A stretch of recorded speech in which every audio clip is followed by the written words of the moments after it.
Hey everyone, so here's a quick update on Project Warrior. So as you can see, I have painted the frame. I have put the front suspension back on. I have put the rear swing arm and rear axle assembly on. I still have to install the brakes, which I have laying over here. I'm going to clean them all up and paint them possibly. I have the rear suspension out right here that I still have to clean all the bearings all up. But this quad has been amazing as far as things coming apart. This bolt came out no problem for the main swing arm. The two main bolts for the carrier came out no problem. All the bolts for the foot pegs and foot guards, whatever you want to call these things, came out no problem. All the rear suspension bolts came out no problem. All the front suspension bolts came out no problem. All the shock bolts came out. So I've cleaned up all the shocks. Somebody had sprayed these. You can still kind of see that there's like gray primer spray paint on the inside of the spring, but it is what it is. And this is what I used for the spraying of the frame. I used Rust-Oleum truck bed coating. So this gives it a nice textured finish, and this stuff is pretty good at resisting oil and grease and whatnot. So we've got the front end put together. I still have to, like I said, install the brakes. I just threw the original wheels back on here. I haven't even cleaned them up yet. And that's what came with the quad itself. I'm still undecided what I'm going to do with the motor that I have sitting right over here. I believe it needs a top end build, and the side case is cracked. And then I also believe that the back side of the case, where it rides along right in here, it was all greasy and whatnot back here. And I cleaned the case off really well, and every time I put my finger on that case, it's wet with oil. So I believe that case is leaking, so I might have to do a full case teardown.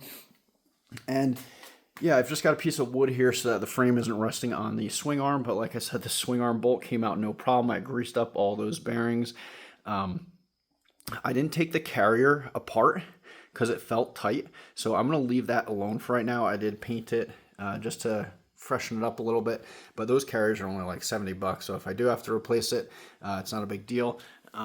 The sprocket actually looks like somebody replaced it somewhat recently, so I'm going to leave that on. I do have a new sprocket coming for the front and the back, so I might throw that on.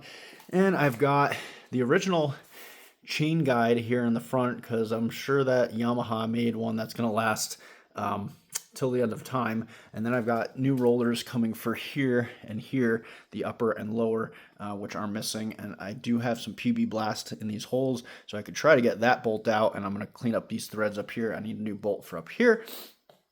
And yeah, so that's where we're at. I kind of figured that people wouldn't want to watch me spray painting the frame. If you do, just imagine that I was going like this with this Rust-Oleum truck bed liner, and that's how the frame got all cleaned off.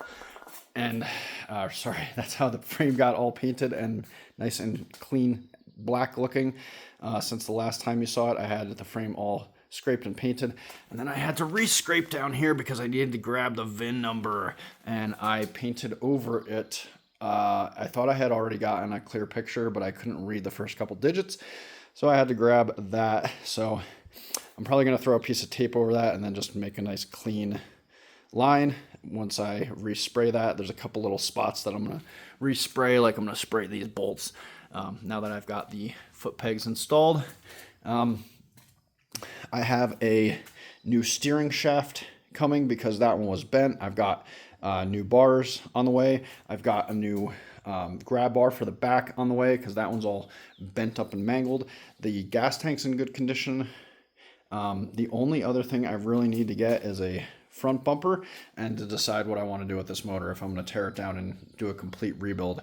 I'm thinking about doing a big bore kit with a new head and new clutch, new stator, rip the case apart, reseal the case, inspect the transmission and everything inside while I have everything apart, and take it from there. Oh, yeah. I need plastics too still. So yeah, plastics and graphics. I had a really nice set of black plastics in my cart on eBay, and I unfortunately didn't grab them. I should have done that, but yeah, that's where we're at with the Project Warrior build. We'll be continuing on here. I might just throw that motor back in just so I can ride around for a little bit, but yeah, we're continuing on.